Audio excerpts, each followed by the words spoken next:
Welcome to this webinar called The Cutting Edge, where myself and mainly Ollie here are going to be talking through a few bits and bobs to do with cutting and cutters and blades and all the rest of it. So my name's Joe. I look after the Roland Academy here, and this is... So I'm Ollie. I've been with the Roland Academy for 6 months now. And this is my first webinar today, so I'm really excited for it. And I hope the information's of benefit to you guys as well. I'm sure it will be. So we're going to be going through a presentation on the screen, so keep an eye on the screen. And as I said, this will be recorded, so what I'll try and do is get it edited and up online as soon as possible.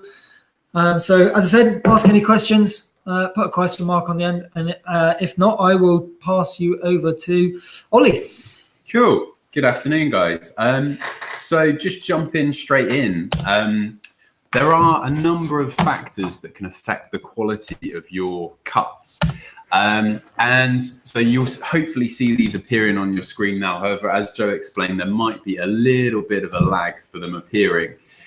So hopefully there are some things in here that you recognize, but maybe also some new things as well that you've maybe not considered before when it comes to your cutting.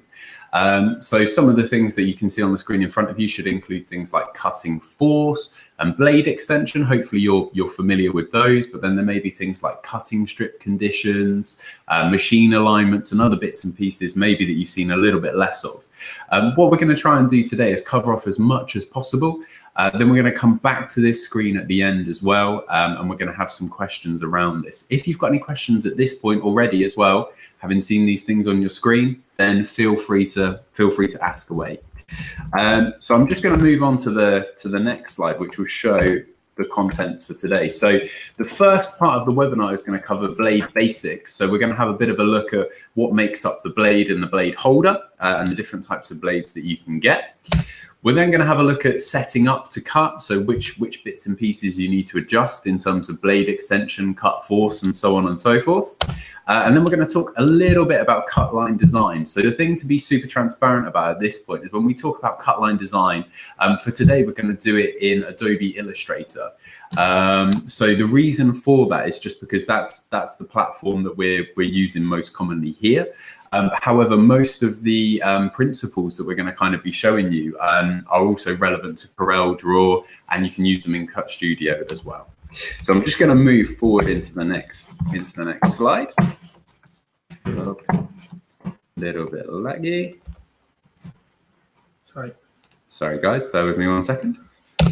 Cool. So blade basics is the first section. So when it comes to your cutting blade, there are two main types of blade holder, which you'll see on the screen, hopefully in front of you.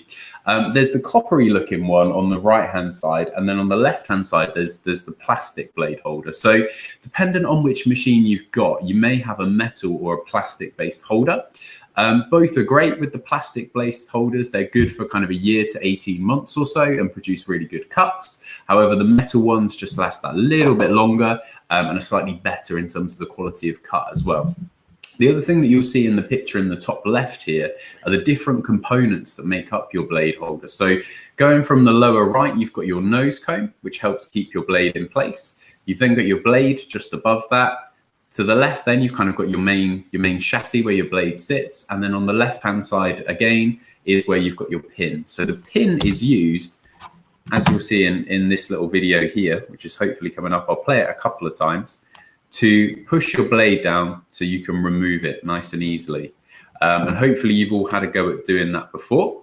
The pin in the top is just held in by a magnet. So I know the first time that I kind of took one of these apart, I scared myself a little bit because I was like, oh, is this bit supposed to come out? It does come out nice and easily, just as a heads up. And then that's there to help you release the blade itself.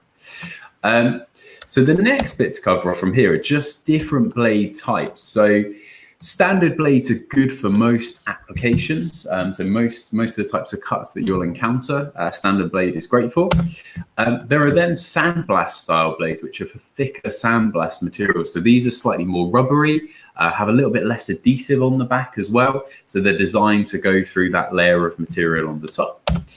You can then get reflective and fluorescent blades, which are designed for thicker media with a heavier adhesive layer. However, they're also great as well for more detailed cuts, aren't they, Joe, those particular blades? Yeah, you'll find that the ones like the sandblast and the reflective ones have got a harsher angle, so they'll have a sharper point at the bottom, which, as Ollie says, great for thicker and more detailed stuff. Excellent. And then you can also get specific blades as well from third parties for certain types of media. So, for example, flock and t-shirt material, you can sometimes get blades for that are kind of auto adjusted to the correct depth, and you can find those there on the market as well. The pictures along the bottom here is just a range of blades that Roland offer.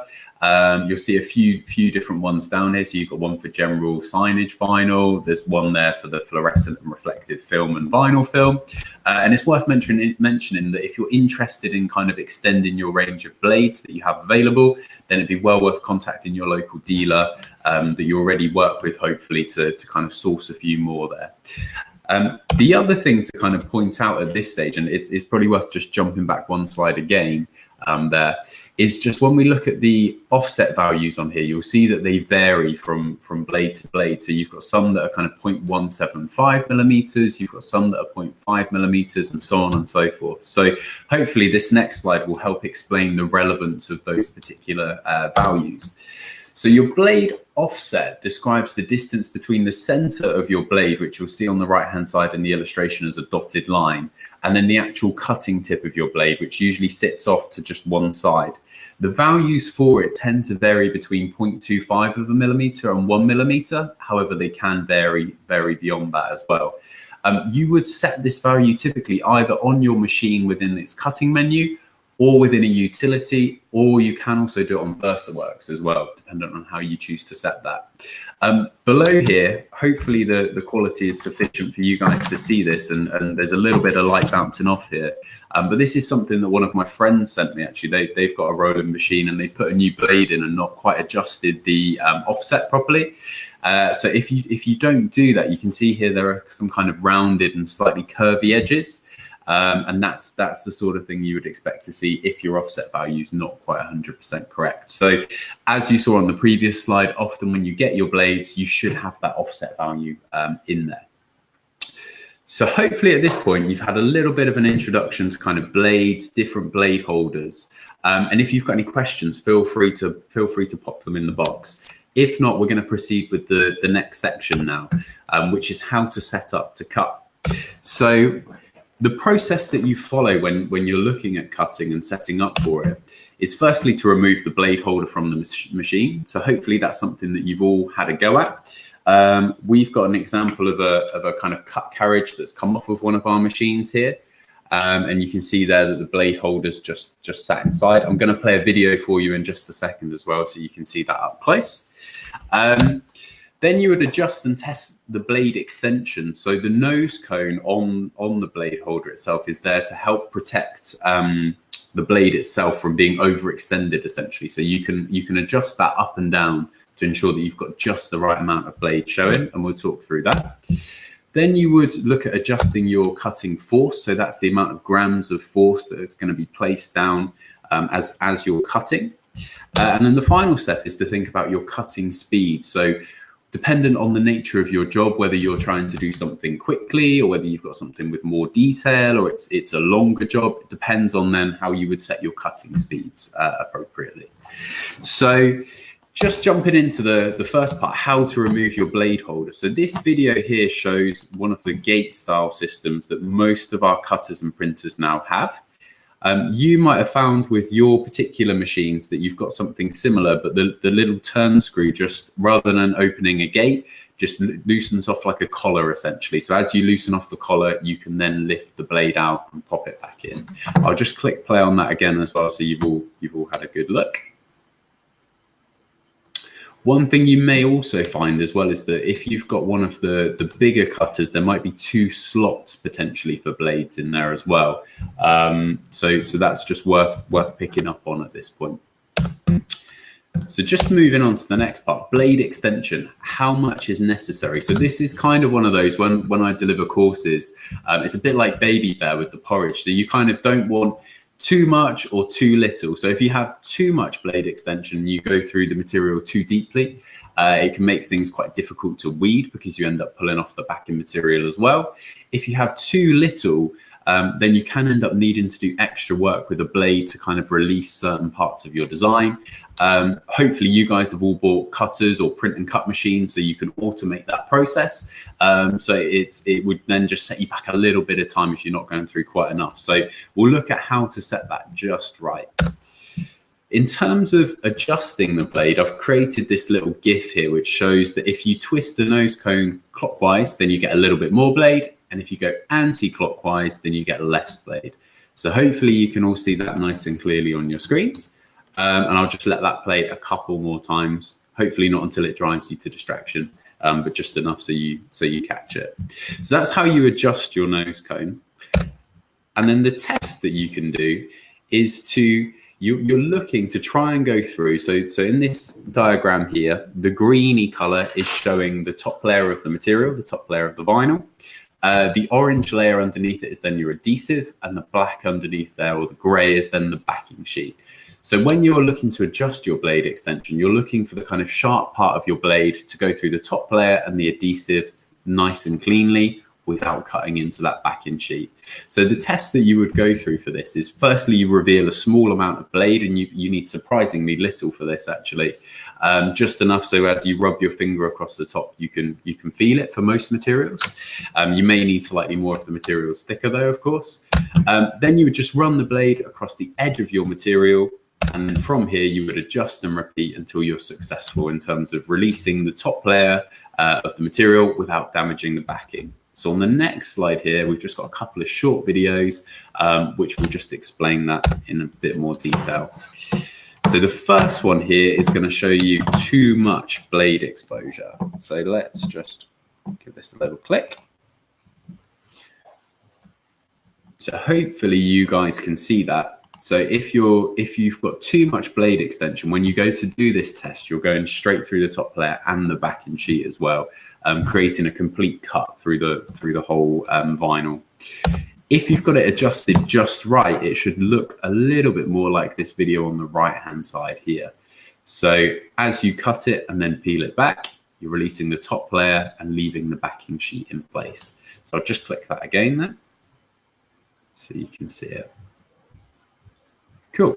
Just a quick question for you there, Ollie. Question coming in about what if you want to do a perf cut on the stove through the backing sheet as well for a cutout decal? Yeah, that's a really good question. So when it comes to setting up for a perforated cut, one of your values, which I forget the name of the term now, Joe, the bit where it's just going through the top, is it the half cut? Yeah, the normal pressure is where it's going to do the tab that would hold it in place, and then there's the cutting pressure as well, where it's going to cut all the way through. But obviously what Ollie's shown you here is just for kiss cutting, die cutting, whereas if you want to do the perforated cut, it's a slightly different setup.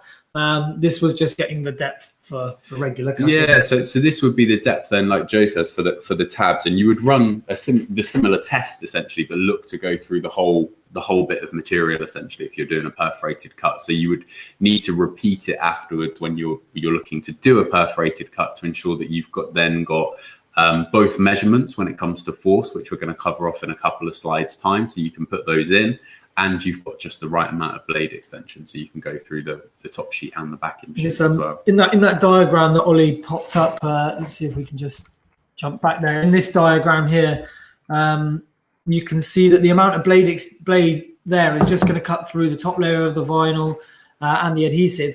If you do want to cut through the backing sheet as well, again, you only want enough so that you can just cut through the backing sheet.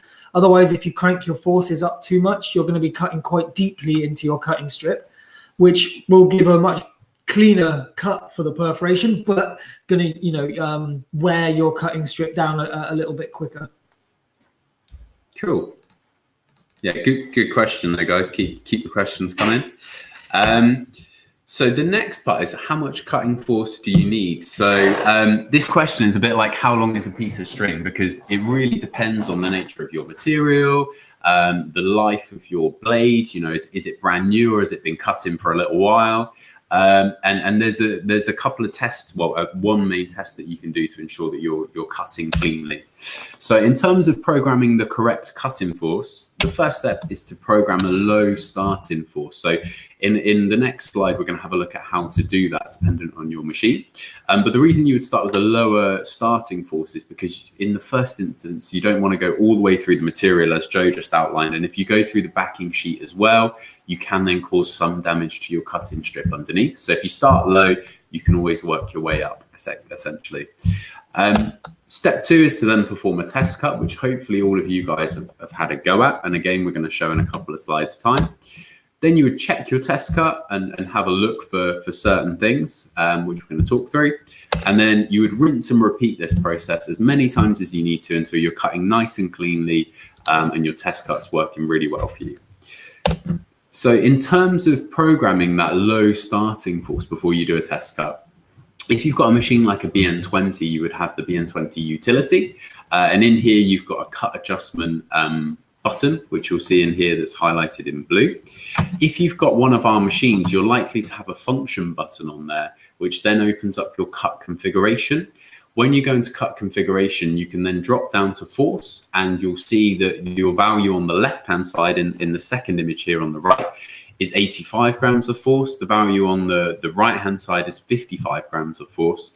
If I was to click enter at this point, then the 55 gram value would jump over to the left-hand side as well, and that would become my new value effectively. So what you're looking at is the present value on the left and your new potential value on the right until you click enter to accept it, essentially. So that's where you would start. Depending on your material, you might start at something like 50 grams of force, for example, which may well be enough right away if you've got your blade extension correct to go all the way through your material. This is then just showing a little bit what the test cut would look like. And there's also a bit of guidance on machines like the BN20 to tell you how to peel off the test cut itself. So the test cut is a circle and then a square inside of it. So hopefully you've all seen this and had a go with it. But what you should be able to do is remove the outer portion first, which is your circle with the square on the inside, and that should be able to be peeled away. And then you should then be able to peel off your square in the middle without damaging the backing sheet underneath effectively. So it's kind of like a two-step process. When you peel off the first circle, you're going to be checking around the outside of that circle just to ensure that it's cut cleanly. And then, like I say, when you peel off the square, you're just checking for any marking on the backing sheet. If there's significant marking on there, then it means your pressure's a little bit too high and you need to back it off. Usually, as you start getting close with your force, what you'll find is it will cut the circle and square, but they'll remove as kind of one piece effectively. So they'll come away as one. So what you're looking for, like I say, is first bit, circle and leaving the square in place, and then peeling off the square afterwards.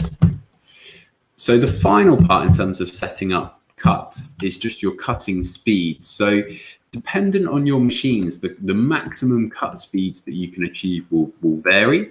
And what we're going to talk about here is cut speed and then also up speed as well, which is the speed at which your cut carriage is moving between destinations at which it's then going to cut. So up speed, as I just said, is the speed at which the cut carriage moves between cuts, measured in centimeters per second. And you may look to adjust this or slow it down if you're using a heavier material, or if you're doing like a longer job, i.e., 2, 3, 4, 5 meters worth of cuts. Or for jobs with more detail as well, you may slow the machine down a little bit. So as the material or media is moving back and forth through the machine, it doesn't have too much of an opportunity to kind of skew left and right where it's being fed very quickly. So you may slow it down in those instances. Your cut speed is then the speed at which the cut carriage moves as it's cutting. So it's as it's engaged in the cut position, and again, it's measured in centimeters per second. This allows you to adjust the speed versus the quality of cut. So if you slow it down, you get a slightly higher quality cut, which might be well suited for detailed jobs, such as Times New Roman font, which are a little bit more serif heavy. Or equally, you could make it quicker if it's more of a straightforward cut, you know, something like a square or circle, and it's something like stickers. You may be able to speed it up a little bit as well. A good way to think about cut speed and up speed when you're first starting out is just you compare them together. So if your range is between 0 and 30 centimeters per second, think about it in terms of 30 and 30 for your cut speed and up speed, or you could then have 20 and 20 and 10 and 10. And then each of those would be your kind of basis for your settings. So for your high quality cuts, you're looking at 10 centimeters a second cut speed and up speed. For a kind of balance between speed and quality, you're looking at 20 centimeters a second. And then for high speed, you're looking at 30 for both. So that's a good way to think about it when you first start out. So the next section of this webinar is going to be a little bit more focused on design and creating cut lines. Just before we jump into that, does anybody have any questions on what they've just seen? As you said, feel free to chuck your questions into the into the text box, into the chat box. Keep them coming as we're going through, and if there's nothing right now, we'll adjust them at the end again. Cool. So I'm just going to move into Illustrator a second and just open that up. So here's something that I made earlier in true Blue Peter style. And so I'm just going to move the positioning of this a little bit. So I just got a bit of paper there that was in the way and making the mouse jump a little. So I'm just going to bring that back. Okay. Cool. So as I said earlier, I'm using this today mainly also because it's where I'm most comfortable, and I do have some additional knowledge in Corel and Cut Studio and things as well if questions do come up. And I've got Joe alongside me as well, who's got a lot of experience on Illustrator, Corel, Cut Studio. So any questions that I'm not able to answer right away, got the support of Joe just here to the right as well. So the first thing to kind of detail in terms of Illustrator, hopefully you've all seen this before, or if you use Corel, you can see the similarities between the two, is when it comes to designing cut lines, there are some swatches that will help you program them essentially. So you're using a spot color, which is like a magenta-y type color, and it's named as cut contour. And this is included within a swatch library called Roland VersaWorks. However, this won't be auto-loaded into your Adobe Illustrator. If you've got Corel, I think it's anything other than the student version, then these will be preloaded. But with VersaWorks, with Illustrator, what you need to do is grab them from one location and move them to another. What we can do towards the end, if you guys haven't got the swatches, is we can just post those two links in terms of where you'll find the swatches and then where you need to post them into to have them accessible. Once they are available, they'll look like this little section here on the right, where we've got 5 colors in total. The first of which is the Roland Cut Contour spot color that we can use to program cut lines. The other thing, just to detail, and we see this come up quite a lot on forums and courses and things like that, is kind of thinking about your artwork in terms of layers. So if you think about your artwork in terms of layers, it can be really beneficial when you're trying to trace back through if you've had a problem and potentially identify where that problem lies. It's also just helpful as well, particularly if you work alongside others. You know, if you've got a common format that you use, it can be really easy to separate that artwork out. So your layers tab is just here on the right hand side. You should be able to see it, hopefully. And hopefully you can see that I've got a cut lines layer, a CMYK layer, and then a background layer.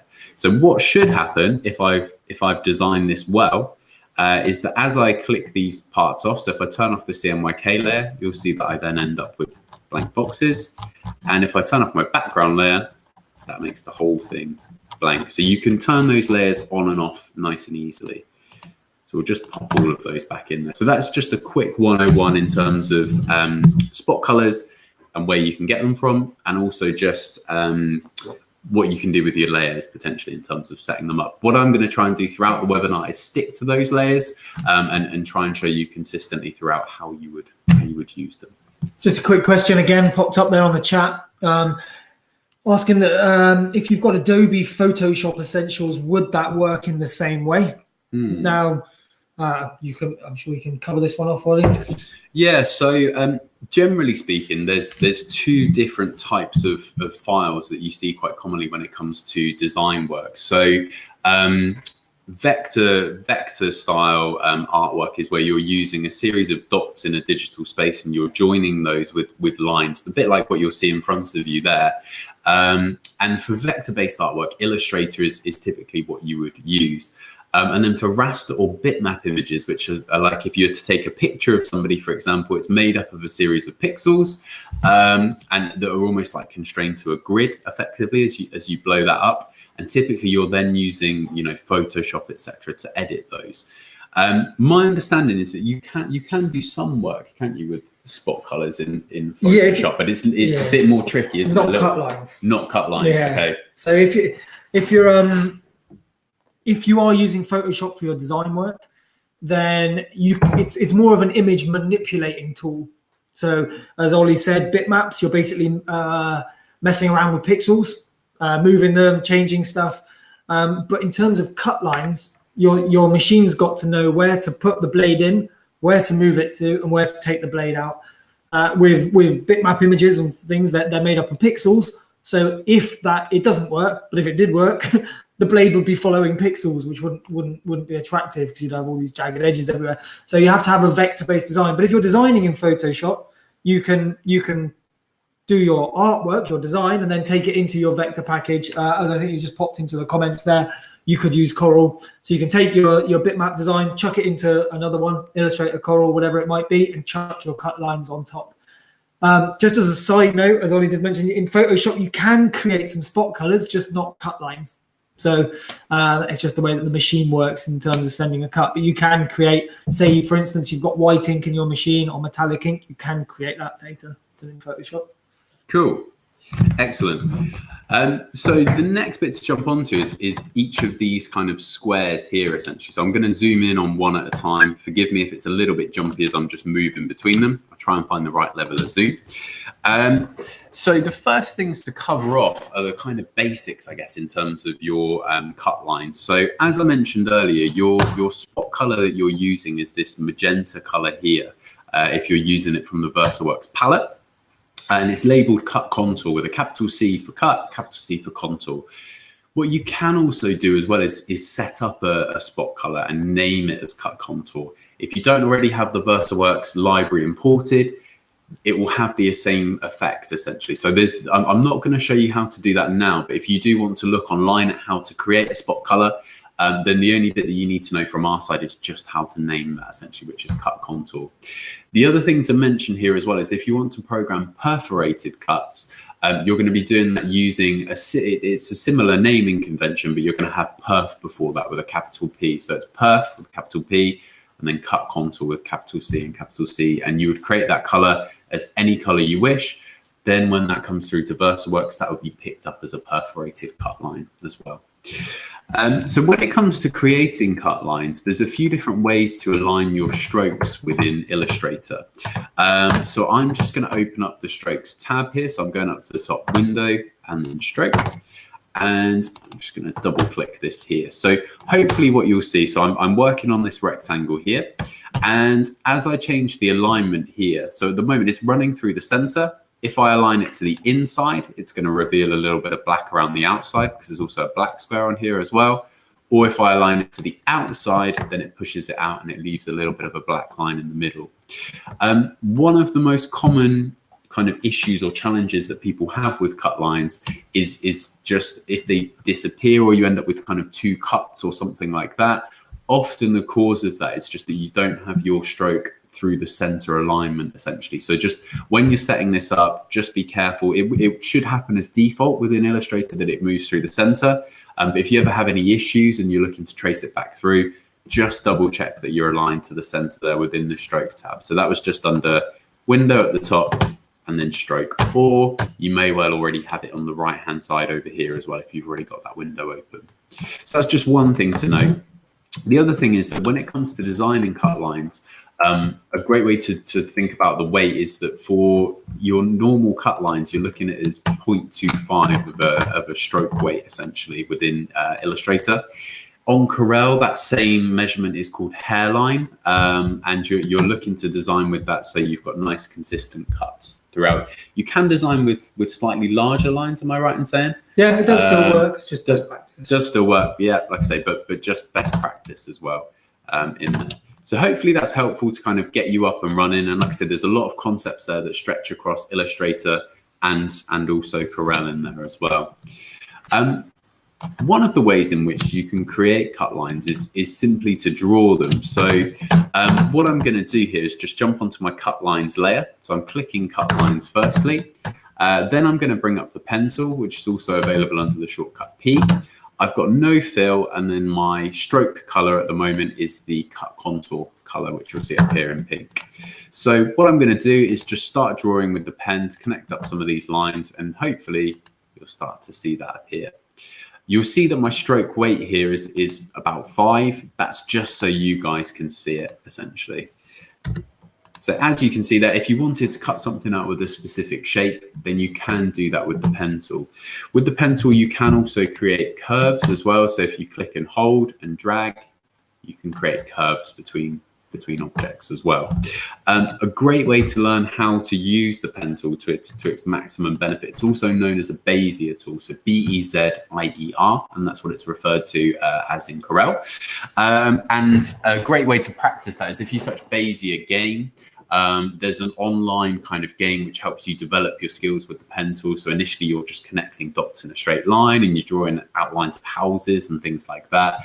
And then eventually it progresses on to the point where you're kind of drawing curves and so on and so forth. So hopefully that helps you guys. The other way in which you can draw your cut lines as well is to use shapes as a starting point. So if, for example, I was to try and use the pen tool to draw around this Instagram logo, I should say as well, by the way, we own no rights or anything like that to these images. We're just simply using them for illustrative purposes. And it's just hopefully something that you guys recognize. Always worth popping that in there. So if I was to draw a cut line around the edge of here, the challenge that I'm going to face is getting the consistency and kind of ensuring that each corner looks roughly the same. What you'll find as you start to switch off the CMYK layer is that when I do this, so let's just connect those up here. Okay. I mean, it might be by some sort of miracle that this looks fairly good, but let's just turn that off. Doesn't look too bad, but not all of the corners are consistent, essentially. You can also use shapes within Illustrator, or Corel has a similar function to help you draw out those lines. So here, I'm just using the square or rectangle tool, and I'm just going to draw a rectangle around the outside.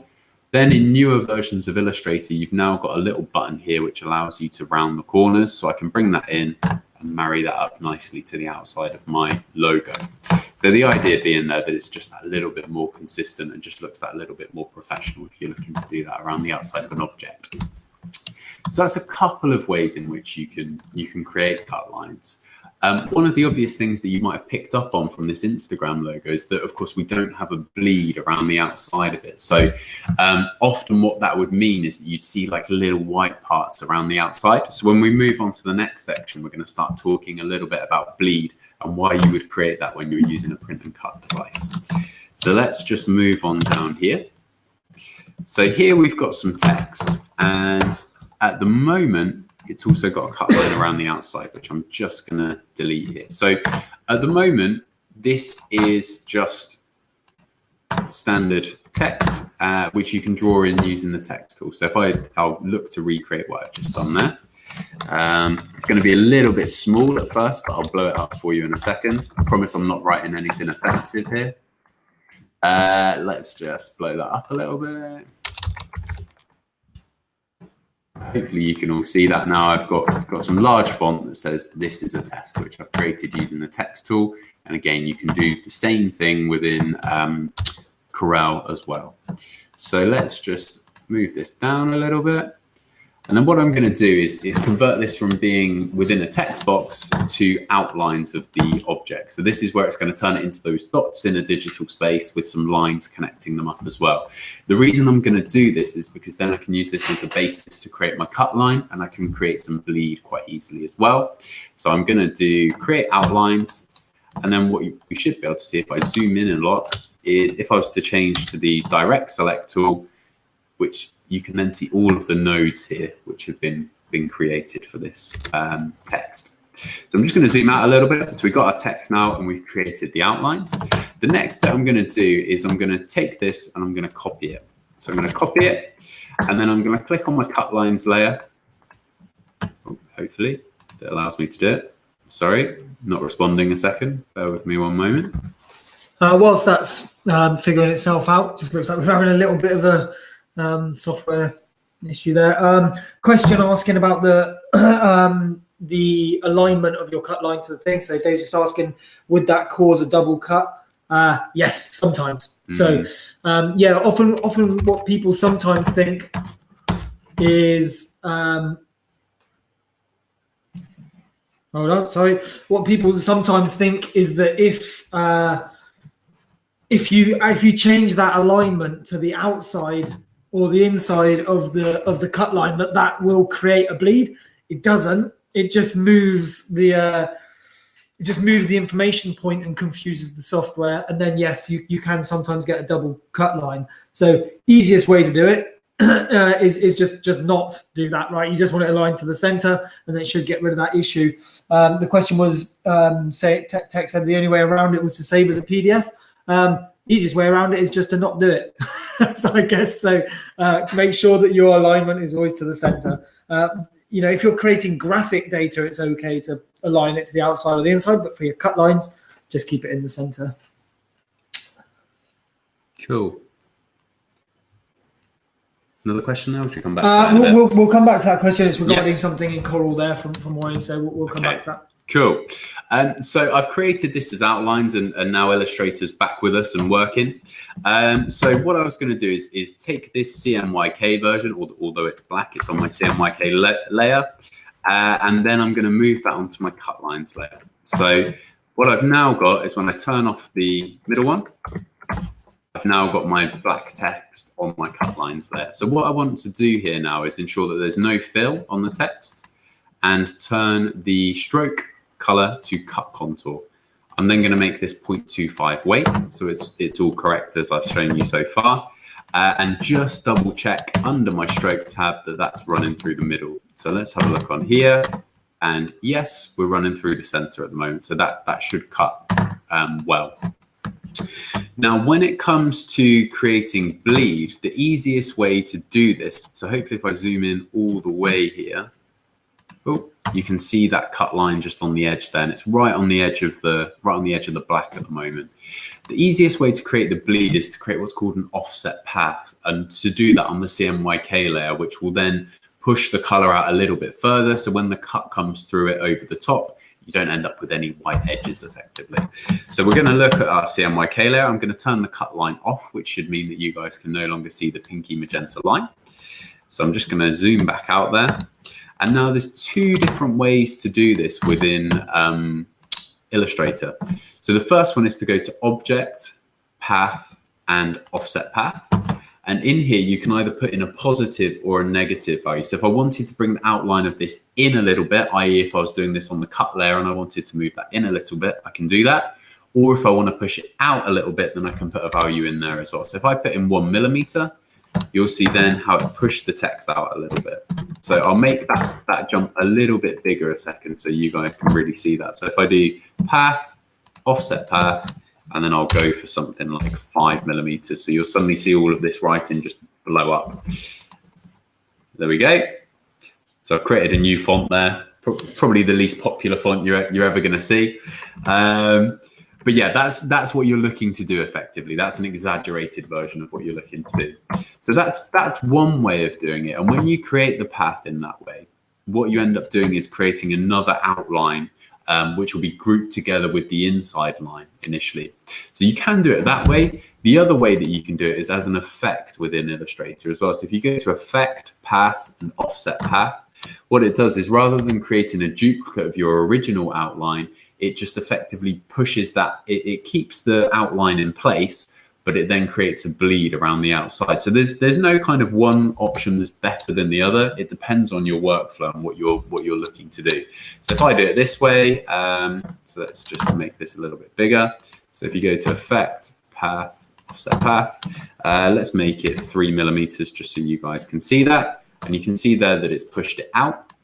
What you would then expect to see is in your Properties tab, which I'm just going to open here a second, you would expect to see that you've got an effect on there under Effects, and it says Effects Offset Path. So if you wanted to turn that off, you can bin that using the little bin icon there and turn it off. So at this point, if I bring in my cut line information again, so I'm just going to go back so we can see our different layers. And if I bring my cut lines back in, you can see now as I zoom in, we've got plenty of bleed around the outside of the letters, and that will just ensure that we've got a nice cut which happens inside the lettering, and there's no white around the edges. So hopefully that's helpful to you guys.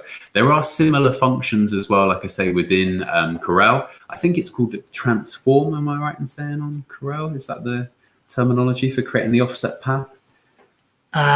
Good question. We'll come back to you on it, I think. I can't remember off the top of my head. Okay. A question coming in from Neil just saying, is that contour? Yeah, contour in Corel to get the outline. And then, there's a couple of different ways, as I always show you. There's different ways of doing it in each program. But yeah, contour for the start. There was another question came in about creating cut lines within the sort of internal islands of letters. For example, the hole within an E or an O. But what we'll do, Maureen, because we're just sort of whizzing through Illustrator for now, and we're not focusing too much on Corel, we'll get back to you after the webinar on that one. Cool. Yeah, so hopefully that's a good example of the sort of things that you guys will be doing, where you're looking to create that print data, and then you're looking to pop a cut line inside there as well to remove that bleed, create that bleed around the outside. The next bit that I'm going to move on to here is vectorization. So touched on it briefly earlier in terms of Photoshop versus Illustrator and Corel and what they do, and the fact that Illustrator and Corel are vector-based platforms, whereas things like Photoshop or Corel Paint are more kind of bitmap based platforms. So the process of vectorization is taking something that's a pixel-based image and then turning that into vector shape. So there's a couple of examples that you can see on the screen here. And the way that you do that is there's an image trace function within Illustrator, and there's equally a trace function as well within Corel, which you can use to vectorize an image. Now, there's lots and lots of tutorials online in terms of how to use this process. So I'm not going to go into it a great deal, but what I'm going to show you is more how you could use that information to help you create a cut line. So in the first example, this is a Pepsi logo, which I'm sure is recognizable for all of you guys, that's been vectorized, which then means in the right-hand example that I've got here, the two shapes, you can see that I can click on each of them. If I wanted to change the fill, for example, to something else, I can do that. But what I'm mainly looking to do here is use these to help me create my cut line information. So because where we want the cut line on this would be the circle around the outside of the Pepsi logo, and that's visible, I've then just turned that into my cut information. So I've changed that to the cut contour spot color. And then that would be my cut line effectively around the outside of my Pepsi logo. So that's how you can use that information. Again, I've done a similar thing below here, but what I've done this time is I've taken a kind of pixel-based image on the left-hand side. This is of the Mozilla Firefox logo. I've then vectorized that, which allows me to then look at creating a complex cut line, which would go around the outside of the fox. And then I've kind of superimposed that or applied it over the top of the original image. So there's a few steps when you're following a process like this, but I think the first port of call for you guys would be, hopefully you understand a little bit of this already, but hopefully it'd be to look into kind of the process of vectorization a little bit, and then that will help you kind of understand how that works, and then you can look at how you can turn that into cut line information. Often what you have to do when you're looking to create the cut lines is you're looking to use a pathfinder tool or something similar within Corel, which allows you to push multiple objects together to then create an outline effectively. So the last part of this design phase is again, just going to briefly touch on how you would do that. So our unicorn here is made up of quite a lot of shapes, and you'll see as I click on that there's a bunch of different shapes there to create the shading, to create the outlines, and so on and so forth. But what we want to do in this instance is create a cut line over the top, which would just run around the outside of this design. So the other methods that we mentioned, so things like using the pen tool or using shapes earlier on, you could do that with this type of design, and that would work. However, it would be quite long-winded to do it. So what we're going to do here is we're going to follow a similar process to what we did with the text, where we're going to take the design, copy it, and place it onto our cut lines layer. And I'm just using Control F here to paste in place. So Corella standard will paste in place over the top. So it'll be, if you're copying and pasting across multiple layers, they'll be in the same place. If you do it on Illustrator, Control and F allows you to do that. So when you're building up layers, they're in the same spot on top of each other. Then when I jump onto my Pathfinder tool, the one that I would use in this instance is this one here. So as I hover over it, it will tell me which one it is, I believe. He says optimistically. Do you know that? It might just be being slow because actually got a bit going on. Yeah, sorry. Cool. This particular tool merges multiple shapes together effectively. You can have it so the shape in front will stamp out the shape behind, or you can also have various other merge options when it comes to pushing shapes together. So if I use this particular one, it will push everything together, and then it's created one solid outline for me. Now I can make the stroke a cut contour, have no fill on there, and then I have a cut line. So when I bring the CMYK layer back in, you'll hopefully see as I zoom in, we've got a cut line running around the outside. This is then where we could use the offset path function to bring the cut line in a little bit to ensure that we've got a bit of bleed around the outside there to make that work effectively. That's very whistle stop. There's a lot covered there in a short period of time. We are planning on running, further webinars in the future. So if there's particular parts of processes and things that you'd like to see, we did run a Corel webinar as well, didn't we? Not so long ago, which has got a lot of handy tips in terms of using some of these functions that I've outlined here in Illustrator. And there's lots of great stuff online as well. Also in our courses, so we do an introduction to digital print and an intermediate digital print. We look to go into this in more detail as well, so we can kind of give you more information effectively. So that's kind of all of the main content for today, guys. So if you've got any questions at all, feel free to fire them into the chat box, and I hope that's been helpful. Brilliant, thank you, guys. We'll just hold on for a couple of minutes and see if there's any quick questions we can answer. There was only a couple in the chat box that popped up that we didn't cover during the session. One of those from Maureen just asking about some specific things in Corel. So what we'll do is just get in touch afterwards on that one to show you those processes. If you guys do have any questions, ask them away now. One more thing. We have a new.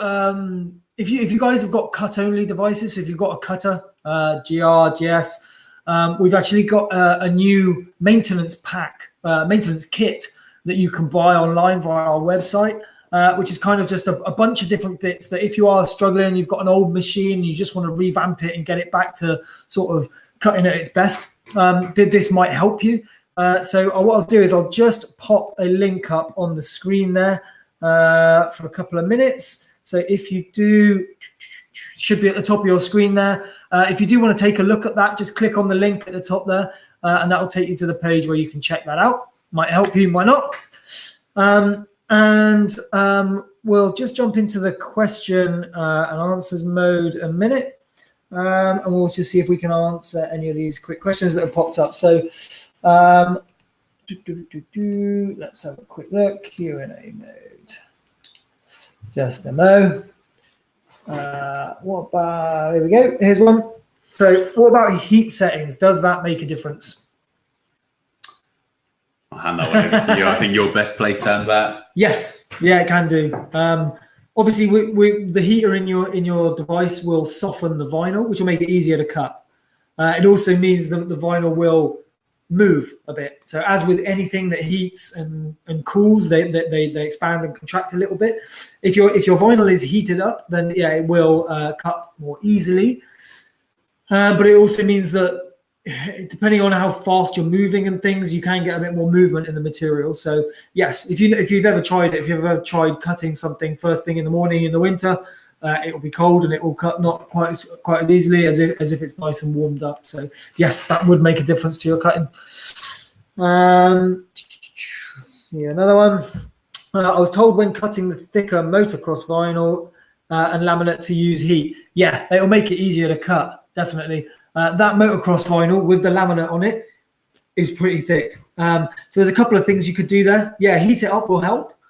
Using a specific, one of the blades that Ollie mentioned earlier, either one of the, maybe the sandblast or the reflective one, because they've got this kind of this sharper angle rather than a sort of a wider angle, they'll be able to cut deeper more easily because they've got a kind of sharper point at the bottom. So they've got a higher angle and a longer point on them.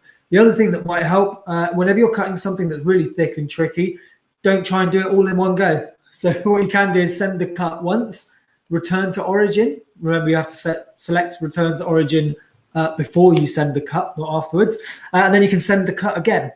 You can actually see, so that would double cut it just to check that it's definitely cut all the way through. Means you could probably reduce the pressure a little bit for those two cuts rather than trying to do it all in one go. It's another thing that might help. And finally, we'll just answer one more question, then we'll log off for now. So, what would cause a perf cut to cut perfect on one side of the design, but not on the other? I put 6 of the same design, and each of the cut was fine on the right-hand side, but not on the left. As in the pressures were okay on one side of your design and not on the other. I imagine if it's not to do with which side of the machine it was on, because that could be down to your cutting strip. So say, for example, whenever you do a perf cut, you always do it on the side of your machine closest to the head position. Then that cutting strip would probably get worn more quickly, and therefore the blade wouldn't have something to push against. So that would probably lead to having patchier cuts on one side of the machine. If it's always on one side of the graphic, it could be that where your blade is spinning, I guess, and is moving round the graphic, it's working fine on one side, but as it's moving round to the other, it's not having a consistent pressure. So that could be down to the movement of the blade. So it might mean your blade needs to be loosened up a bit. Just check the condition of your blade holder as well. As Ollie mentioned earlier, sorry, it's leaning in here, where you got your blade, make sure that the little lip here is sat flush and that it's tight within the cutter.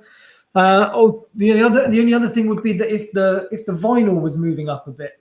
So if your vinyl's lying down, and when it's cutting one side, but when it's moving, the other side's moving up. So checking that you've got all your pinch wheels in. Off the top of my head, those would be my suggestions for fixing that one there, Matt. Why do I get a tab when cutting, i.e. cutting a circle or a square? Offset? Yeah, it could either be the offset. One thing that we didn't mention earlier was if the offset isn't set correctly, then yeah, the joins, when it finishes, might not line up perfectly. The other thing is, if it's not just the offset, it could be the nib of your blade. So if your blade's caught on something and the very sharp point at the bottom is snapped off, that effectively changes your offset as well. So it could be that the blade just might need replacing there as well. Always do the cut alignments and tests and things on your machine as well. That would help as well. But yeah, if it's not finishing, it's more than likely going to be one of those. Same again, if it's a really thick material, if you go to a blade with a sharper angle, it will finish the cut better.